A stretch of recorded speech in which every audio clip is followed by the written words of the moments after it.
Karimnagar parliament Congress అభ్యర్థి వెలిచాల రాజేంద్రరావు విజయానికి ప్రతి ఒక్కరూ కృషి చేయాలని చందుర్తి మాజీ జడ్పీటీసీ పొద్దుపొడుపు లింగారెడ్డి అన్నారు.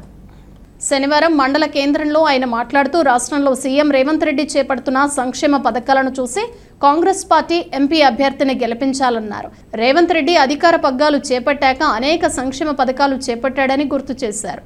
ఈ కార్యక్రమంలో జడ్పీటీసీ నాగం కుమార్, కాంగ్రెస్ పార్టీ మండల అధ్యక్షులు చింతపంటి రామస్వామి, నాయకులు గొట్టే ప్రభాకర్ తదితరులు పాల్గొన్నారు.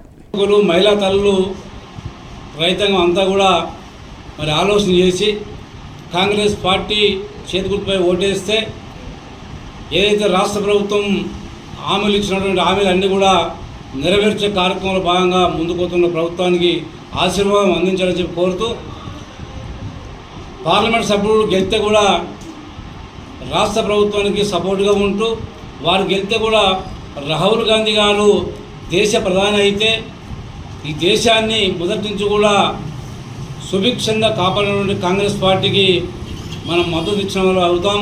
కాబట్టి దయచేసి ప్రజలు సోమవారం 13వ తారీఖు నాడు అందరూ కూడా మేధావులు చేయి గుర్తుపైన ఓటేసి పార్లమెంట్ అభ్యర్థిని గెలిపించాలని సందర్భంగా కోరుతూ, ఇక పైనుంచి 4వ నెంబర్లో ఉంటుంది చేయి గుర్తు. ఈ 4వ గుర్తుకు ఓటేయాలని చెప్పి సందర్భంగా ప్రజలందరినీ రిక్వెస్ట్ చేస్తూ ఉన్నాం.